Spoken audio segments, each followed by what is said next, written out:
What is up, everybody? NC. JC and We got a positivity challenge on Tony Khan. Now, Tony, he's one of those guys that, don't get me wrong, he's got a lot of hate from us in the past. I mean, yeah, because the guy is just, he's everything that's wrong with the IWC. It's like if you took the biggest, happiest, like just nerdiest mark you could in the IWC and you put him in charge of a wrestling company with unlimited expenditure seemingly, that's what you would get. Is you would get Tony Khan. On paper, he should be everything that we hate, but let me just say this much: I don't think he's a bad guy. no, no, I completely agree. I don't think he's a bad guy either. I think he's a good guy. I think he's a good guy that's being misled and he's being pulled around by a bunch of people that don't know any better or are just too selfish and care about only themselves. And I'm talking about people in that company. I'm talking about wrestlers. I'm talking specifically the Young Bucks. I'm talking sometimes Kenny Omega, Dave Meltzer, John Moxley. I think he's being pulled in multiple different directions. But I do also think he is a mark also. And that does get in his own way. But with Tony Khan, it's not all bad. Yes, he is a mark, but it's not all bad. You do get some good things with Tony Khan. Well, you were talking about influence, and yeah, there's a lot of different people back there that influence Tony Khan. But I'm thinking the main person, and we talked about it quite a bit, that influences Tony is Dave Meltzer. I mean, what it feels a lot like to me is it almost feels like the Emperor from Star Wars is Dave Meltzer, and then like Darth Vader is Tony Khan. Right. And it's just he's leading him into the dark side of markdom, which is like making the show worse. Like, and I know Tony thinks to himself, okay, I got a couple popularity boosts here and there. The ratings are up a little bit on Dynamite and Collision. My geek vision must be working. But the fact of the matter is, what you see with a lot of these Dynamites is they have no sustenance. They have no No. sustaining power. You watch one and it's like, that was okay. Not enough to tell your friends, hey, go watch Dynamite next week, but it was okay. And then you watch the next week and you're like, what the hell? The same person that booked last week booked this week? You had good promos, you had hot chicks, you had car crashes, you had sick matches, and this week is just 8-man tags, geek shit, long matches, shitty promos. This is the biggest problem to me with AEW is I just want Tony to get one vision and stick with it. And a good vision, not a bad one, a good vision. A good vision, a vision where you care about characters and storylines, where you care about where there's a lot of drama in the show, there's controversy, there's things to talk about, there's holy you know what moments. That's what wrestling needs. Wrestling does not need long matches, silly bullcrap, and feminism. No, what it needs is it needs drama, it needs controversy, it needs something for the adult audience. Because let's be real, like you could try all you want. The vast majority of people watching pro wrestling are men over the age of 50. The numbers backed it up. The Nielsen ratings backed it up. And Tony Khan has shown that he can deliver to that audience. He can deliver good shows from time to time. But for the most part, it's a bunch of long matches. Well, that's my biggest thing, is that you see flashes of brilliance on Dynamite, on Collision. Even on some of these pay-per-views, you see flashes of brilliance. But he can't hold the candle. It always No. blows out every single week. And that to me, it's like you can look at the ratings. You can see the ratings. Oh, they're doing 700,000 for Dynamite. They must be doing good. And then you tune into the show and you're like, what the hell? And what I'm thinking is honestly, I feel like a lot of people are just so sick and tired of Triple H's terrible booking that they'll try anything. Right. And being that Dynamite is one of the few wrestling programs that's actually on a big channel, two big channels for that matter, it gives you a reason to maybe check it out. If you know any better, though, you're not going to check it out because it's just basically NXT with a nice gloss of paint on it, pretty much. You got a couple stars here and there. But that's how it's presented, is as a work rate show, as a super indie show, not as a big time show, which frustrates me so much because if you're number two to WWE, you should be giving them something that is a competitive package. You should be giving them something that isn't indies with a good television deal. Look at all these companies right now. You got TNA, you got MLW. There's too many big indies with television deals. What Mm. I really want more than anything is I want a company, a wrestling company. I'm not expecting them to go back to Attitude Era or Ruthless Aggression or anything like that. I just want a well-written show. Right. And it's been shown even in recent times that it can be done well. Brian Gewirtz showed us what he could do when he got brought in as The Rock's writer. I mean, shoot, even with Lucha Underground, the first season showed some decent writing. So to say that there's no storytelling left in pro wrestling, I don't believe those people. I No. think that there are storytellers left in pro wrestling, and Tony needs to start bringing them in. Right. Tony Khan needs to focus more on the stories, the personalities, and a lot less on the long matches. I get, like, Grand Slam Mexico, people were talking that was a good show. Hey, if you thought it was a good show, hey, you know what? Whatever. I'm not going to tell you what you should like or not like. All I'm going to say is it bored me to tears. It was so long and boring. The matches went on forever.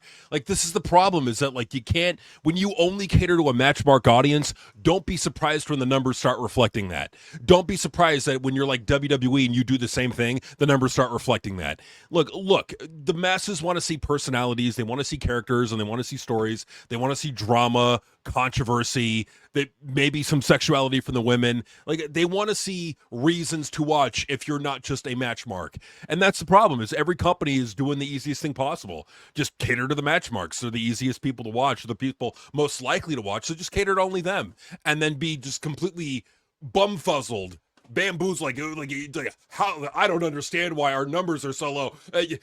You know what it can't be? It can't be the long, boring matches. No. It has to be something else. No, it's the long, boring matches. Like, get away from the long, boring matches. Focus on the like, out of all the things that we liked about AEW, they've always been personality based. Tony Storm, personality based, a fun character, great promos.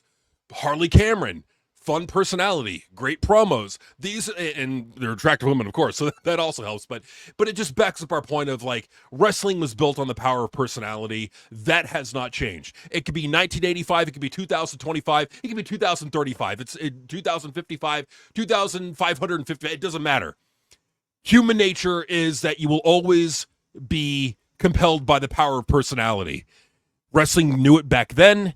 Wrestling knows it now. The problem with it is the marks run these industries. If point to any random 400-pound mark with the fake title in the crowd, they are less of a mark than the wrestlers in the back. That's a fact. Well, and don't get me wrong, it's not just, we're not just fucking gooners over here checking out, No. oh, there's only women in AEW. That's the thing, it's like, look at the guys like Kenny Omega, look at the guys like Jon Moxley, look at the guys like Will Ospreay.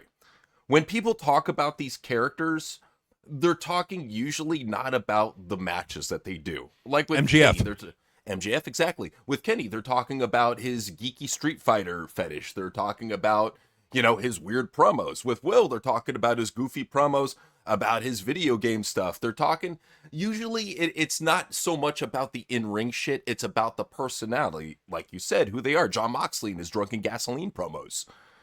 MJF. Like, you think about all the top quote-unquote wrestlers, everything that sticks out about them in AEW is their promos, is their segments that they do. It usually is never the matches, because the matches are blink and you miss them. And not only that, but you can watch a whole 45-minute match. And but you were saying earlier about, just the taste of Tony. The problem with Tony is that Tony, he is the type of guy that he loves lucha. We don't like lucha.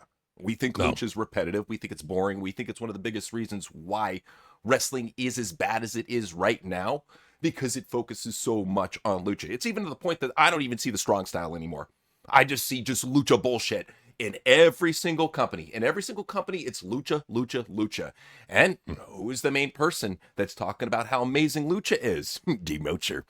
So it is, once again, the connection. Tony becomes obsessed with Mexico and luchadors. Dave is obsessed with Mexico and luchadors. I think really Tony goes with the vibe of the IWC. He doesn't go with his own vibe. That's the problem. I think lately he has been stepping it up and doing a lot more managerial positions, as far as like putting people in check, like Sammy Guevara. Anybody who's giving him like problems backstage, he puts them in check, and I appreciate that for him. I think that's an awesome thing that he's doing. But at the same time, man, you're not doing anybody favors by sticking to one flavor of ice cream. You throw in a little bit of hardcore, but every show is lucha crap. Every single freaking show is lucha crap with a couple promos thrown in. Absolutely. It just goes right back to what you said, man. If these fans, if they want to love AAA, if they want to love CMLL, if they want to love AEW and WWE when they do their lucha crap, like this upcoming stupid lucha tournament, if they want to love that, that's fine. I think it's awful. I think it's what's bringing down pro wrestling. And the quicker that Tony moves away from it's a wrestling show, it has to have wrestling, the better we are. For sure. For sure, absolutely. And I agree with all the points that you made there about the Thank lucha you. libre infestation of pro wrestling. But like if I'm going to look at the positives of Tony Khan, what is he bringing to the table that's positive? Well, I can point out a few in my opinion. Number one, he's given you an alternative, albeit a matchmark alternative. It is an alternative. It is on national TV. It's got a budget. It's got a pretty good commentary team. Tony Schiavone and Taz are very, very good in my opinion. You got attractive women. You got great mic workers like MJF in that company. Their pay-per-views are good. Like that's another thing we can give them credit for too. Tony Khan specifically is the pay-per-views are usually worth the money. I'll say this much about the pay-per-views because as I've gotten older, I'm less about the matches and I'm more about the presentation of the show. Yep, But I same. will say that I will say this much: the pacing on his pay-per-views blows away WWE's pacing. It You does. can have a fucking 13 match card, and it actually has decent pacing. WWE has a 5 match card, and you're like, end the show, please. Well, another thing too is like Tony Khan does not ad bomb you in his pay-per-views or his shows.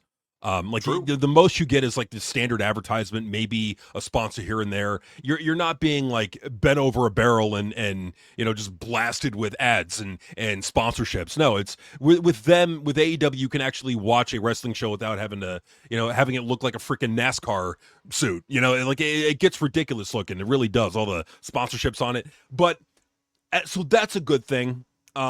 The other thing too is like we kind of mentioned it before. It's like if you want it, not to sound like a gooner, but if you want it, they do from time to time give you sexy women that do sexy things. Like occasionally, it's something that you can't leave out entirely because there's a lot of fans that want the return to that attitude era. They want that edginess back, that adult oriented product back. So I'm not necessarily saying it from like a gooner standpoint, but more from like a standpoint of like they give you adult oriented stuff way more than WWE does. Like that's another thing too is that like it's more of an adult oriented company than WWE. You don't get Dorkhausen crap on your show like you do over in WWE, over in AEW. I mean, don't get me wrong, AEW has a lot of goofy stuff. Sure. It's got a lot of goofy promos. Not Danhausen goofy. Like that is a whole nother level of goofy. Fair point, but keep in mind, where was Danhausen right before he came here? Just saying. But fair. But what did Tony do with them? Shoved them down to Ring of Honor, which is smart. And kept them off TV. And kept them off TV. But like even then, like with what you said, like there's so much good, man. I mean, and I feel like he just needs to capitalize on the good. And yeah, it's like not trying to sound like a gooner. We love seeing attractive women on TV, and don't get me wrong, there's attractive women in WWE too. And I don't want to even see them doing like bra and panties matches or any attitude era stupid bullshit like that. Just if they want to show off their curves, let them.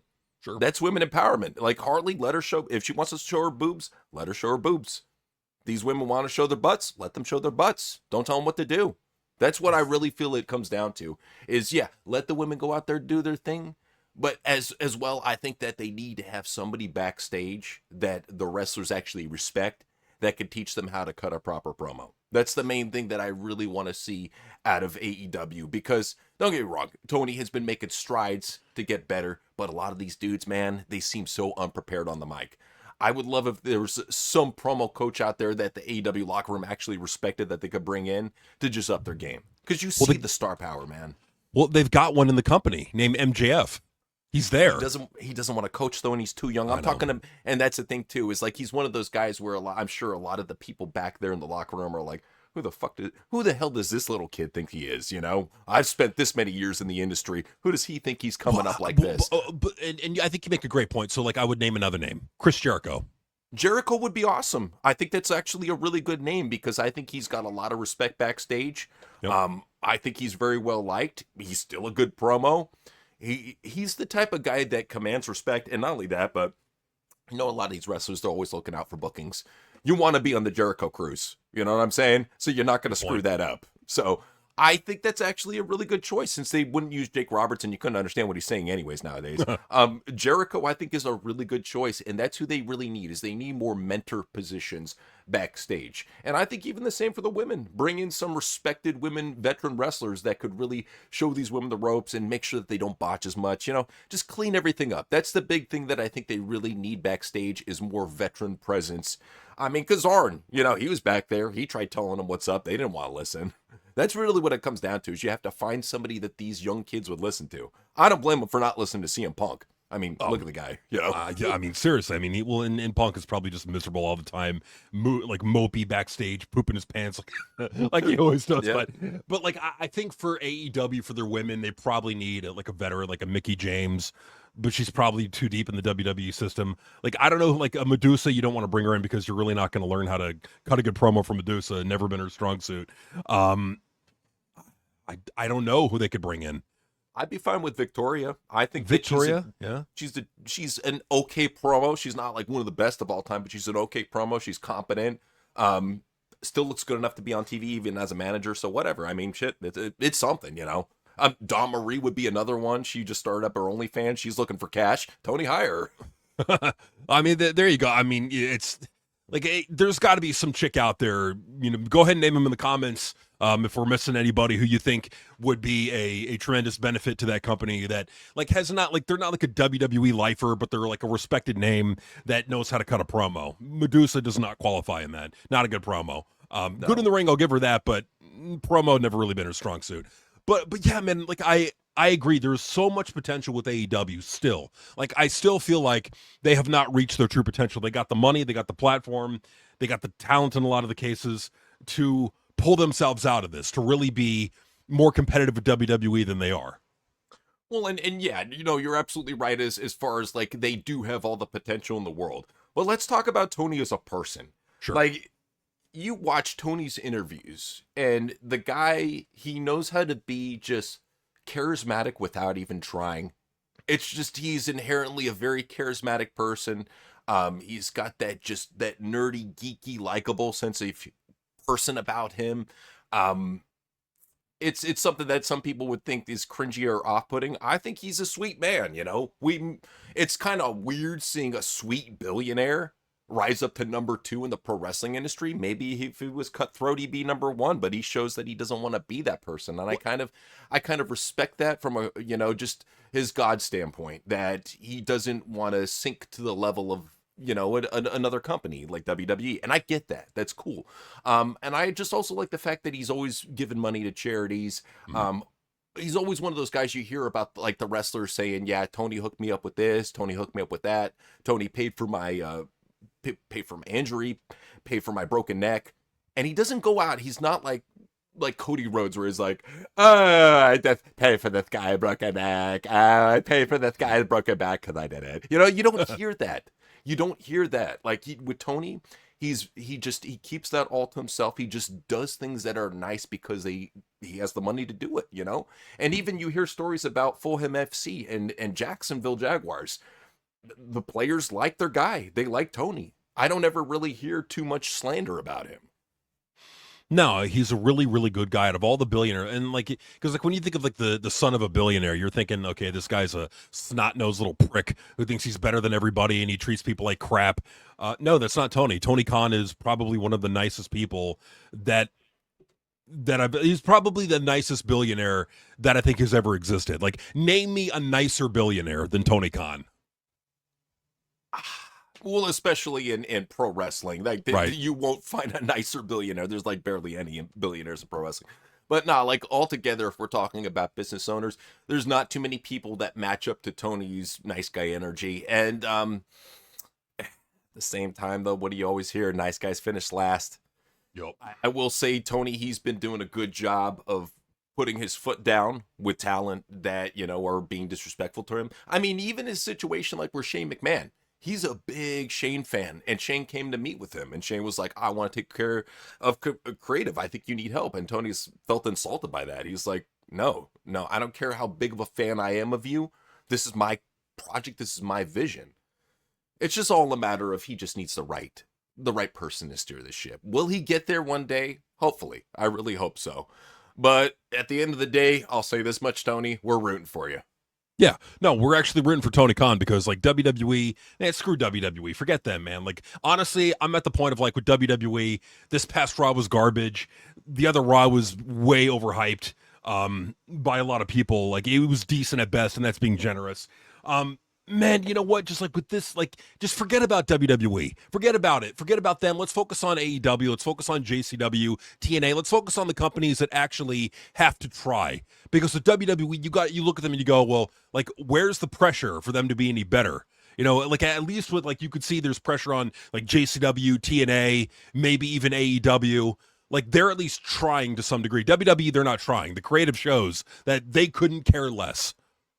And that's the unfortunate spot when you get to such a high spot in the kingdom is you can let your popularity die down, die down, die down, die down, and still be bigger than every other company out there just because of how long you've been around. If you really look at the damage that Triple H has done to WWE in such a short time period, it's unfixable, even by Vince McMahon. For all these people wishing that Vince would come back and have Shane leading it, not even he can fix what's going on right now with WWE. It takes a complete ownership change. It takes a complete creative management change. Not just one dude. It takes a whole change. You have to take all those people out, switch them in with new people, preferably the Rock's guys. That's who we want to see in there. And you have to have a new vision.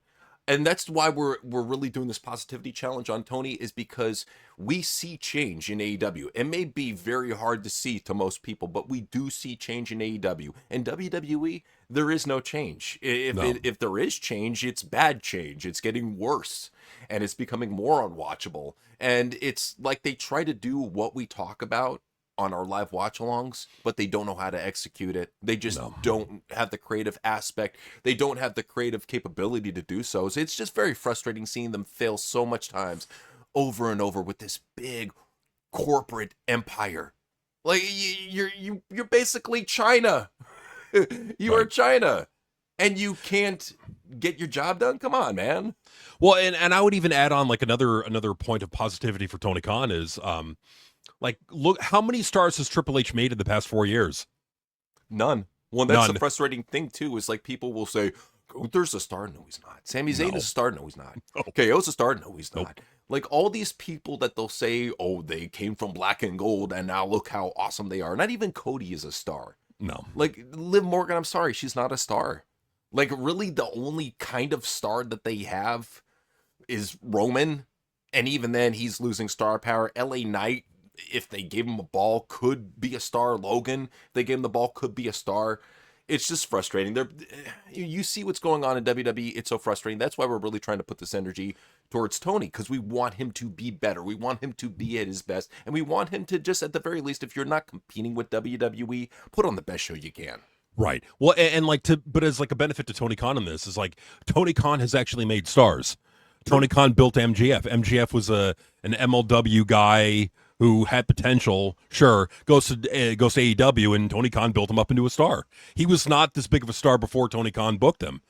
Same thing could be said of Harley Cameron. Same thing could be said of Tony Storm. Same thing could be said of even Adam Page. Like say what, and Isaiah and Swerve Strickland and a bunch of people on that roster. Like we got to at least give Tony Khan credit in the fact that he elevated these people. Who has Triple H elevated on that roster? He's pushed everybody down, including Roman and Punk. Right, and I mean that's the thing too. Like, well, in comparison, people would be like, "Oh, those people aren't stars compared to the people who you named."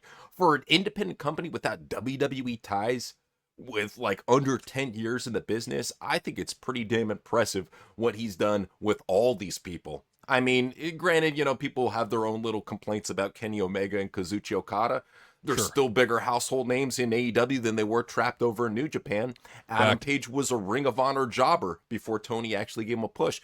Swerve Strickland was an NXT jobber before he showed his talent and gave him a push. Tony Storm was a WWE washout. He gave her a push, showed her what she's got. Harley Cameron was about to sign with WWE and NXT. They're like, you know what? Hey, we'll put you on the main show. She's like, okay, I'll go over to AEW. Yep. It's amazing all of the talent that they saved from the trenches of WWE. MJF is one of the few that never even competed in NXT or any sort of WWE product.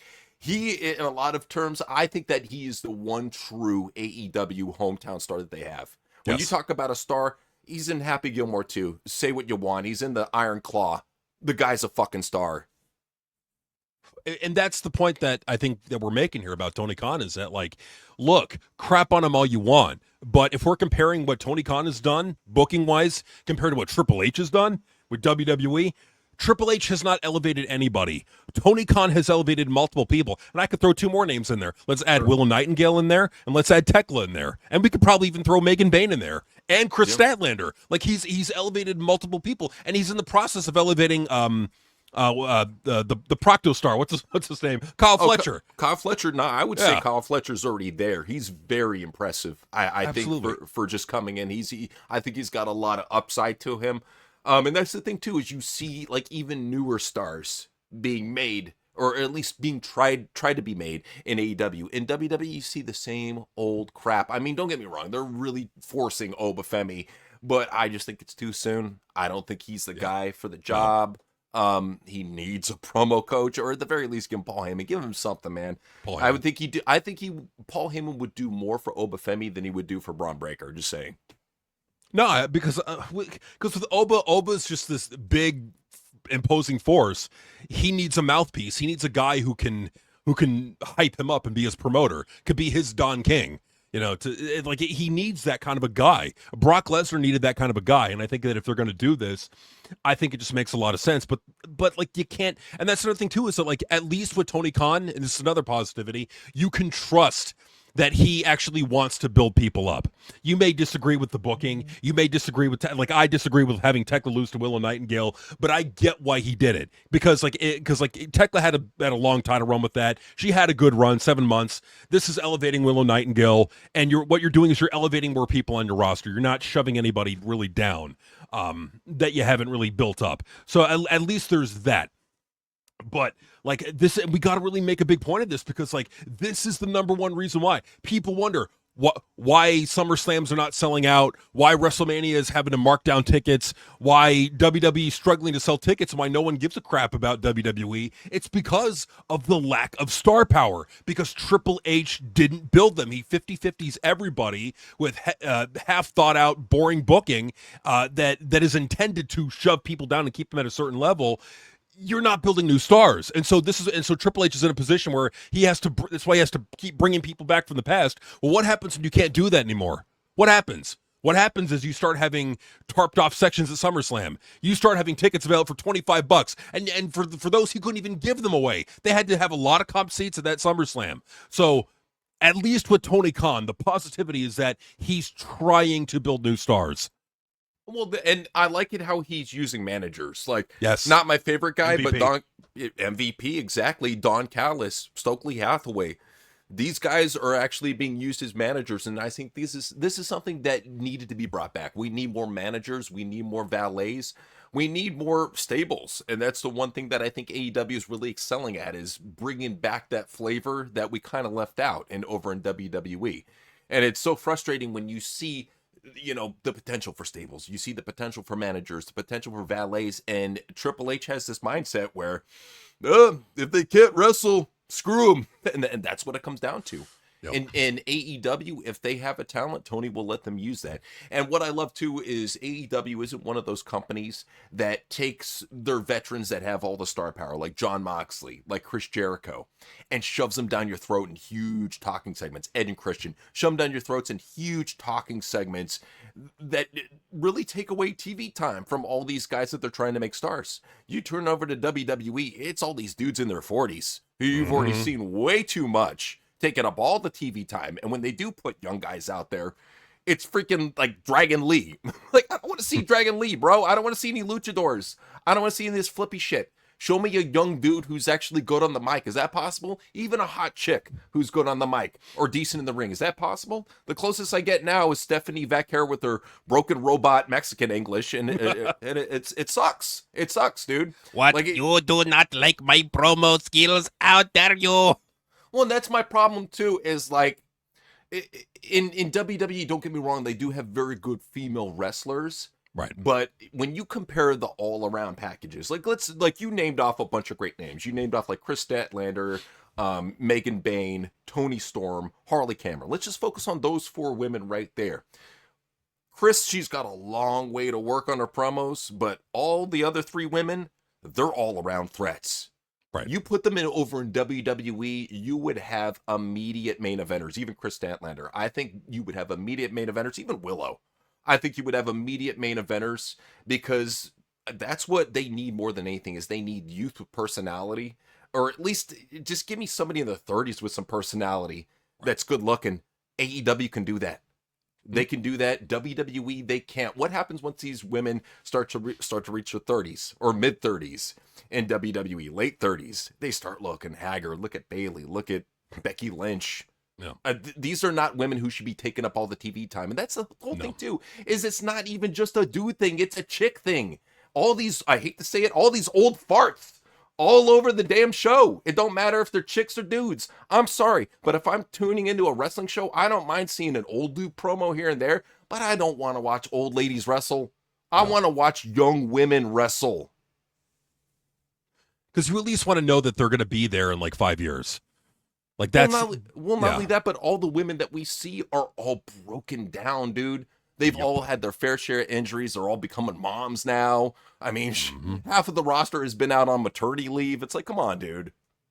Well, absolutely, and like that's the thing, man. It's like even, but what frustrates me with WWE is that they've got a lot of women in NXT, even today, right now, that have a ton of talent, that are the total packages, and when they go to the main roster, nothing. You want an example? Blake Monroe.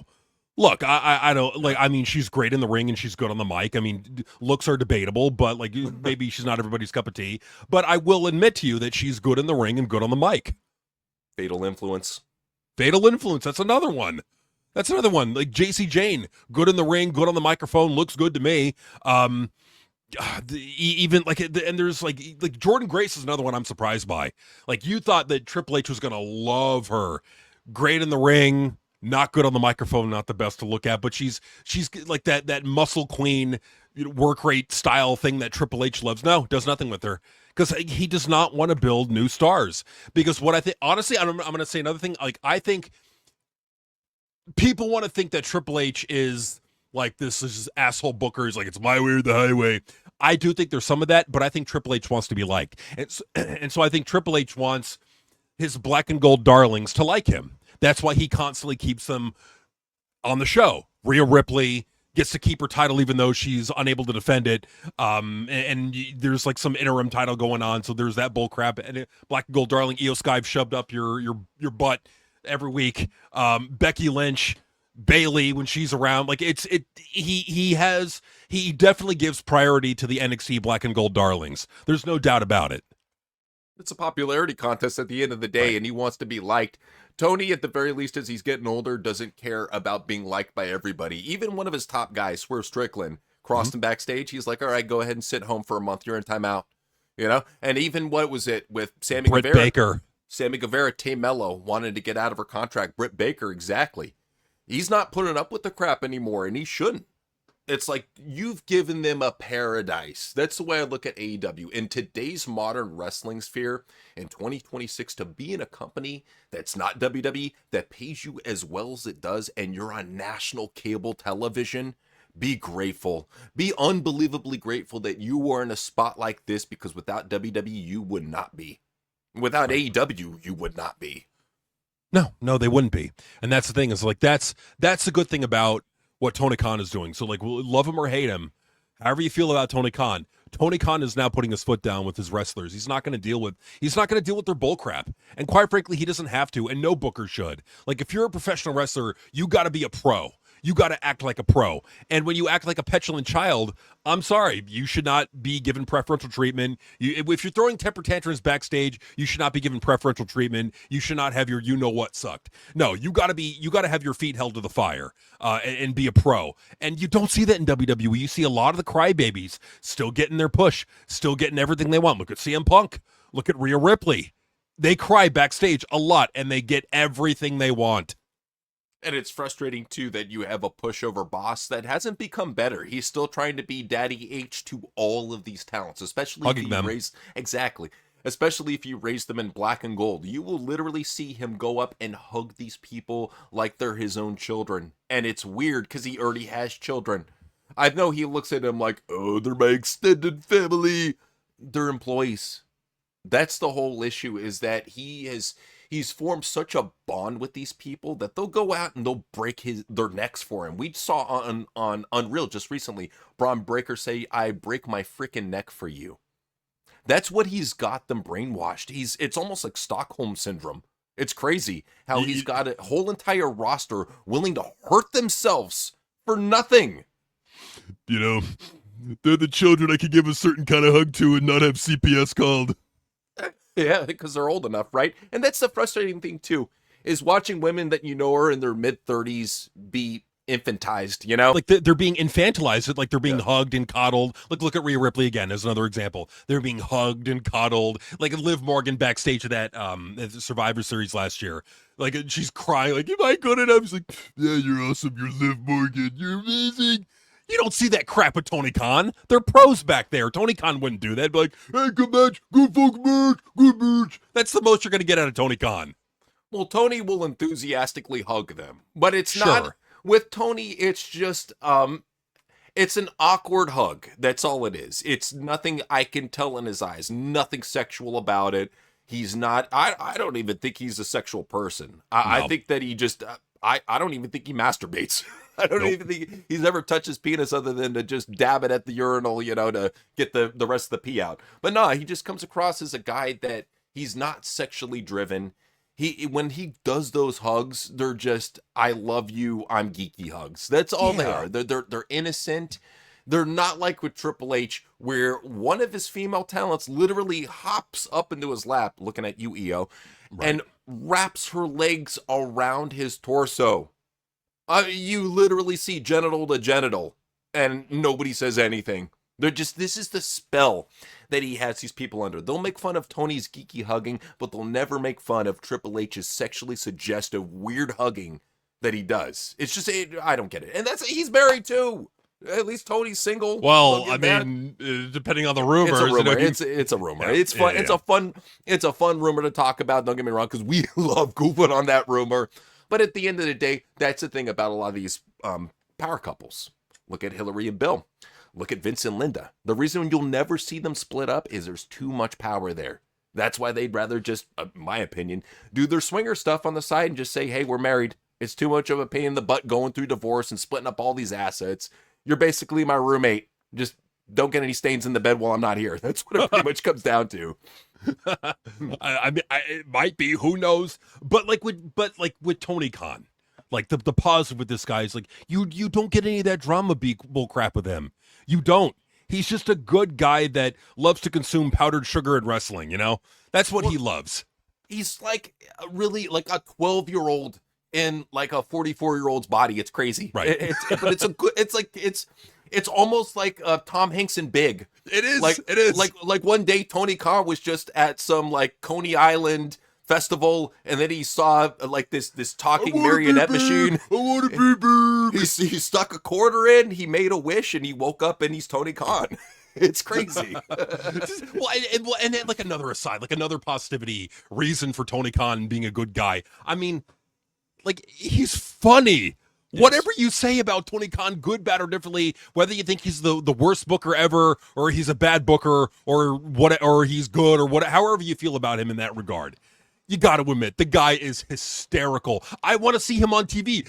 The many faces of Khan. How can you not laugh when he's making those goofy, bug-eyed faces?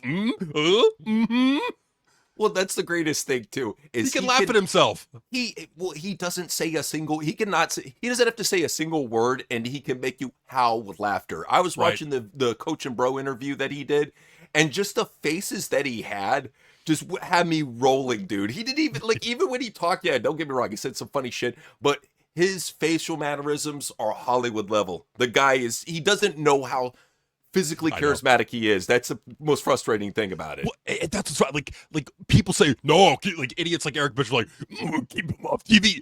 Keep a guy that charismatic and funny off TV? Are you crazy? Are you dumb? Why would you want him off TV? No, we need Tony Khan on every AEW. You know why? Because at the very least, if it's something but long, boring matches and he's the one entertaining part, at least there's something to talk about on that show. At least you could talk about Tony Khan's goofy faces. Well, you know what's the most frustrating part is usually the most entertaining part of a Dynamite you don't see on TV. You're scrolling through X and you see Tony Khan come out and say, next Dynamite, humongous match, freaking humongous, Will Ospreay versus Kenny Omega in a barbed wire type A stick up your butt match. Ah! And you're just like, oh, that's the best part right there. Why didn't we see that?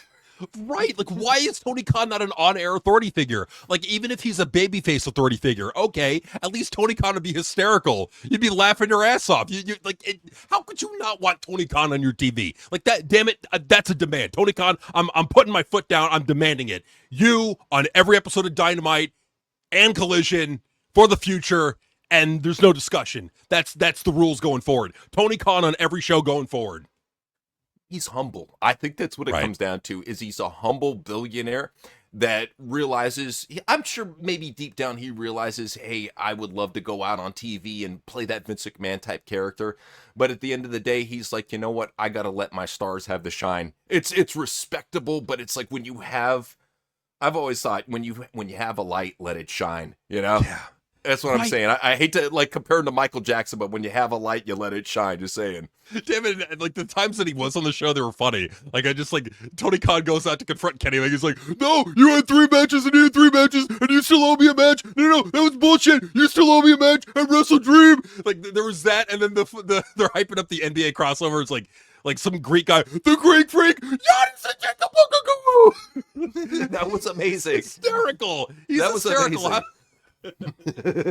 He's so good and he doesn't know it. But that's the thing about Tony, is we didn't come here to disrespect him. We came here to give him his props because he's doing his best to run the company. Yeah, there's some stuff that needs to be improved, but let's look at this. The potential is there. The potential is there way more than WWE. I hate to say it, the potential is way more than JCW or TNA right now. Because the money. The money, TBS, TNT, the connections he has, the potential is there, Tony. Grasp the brass ring. Make this happen. Make it happen, Tony, and put yourself on TV. That's right. And see, JC End. peace out.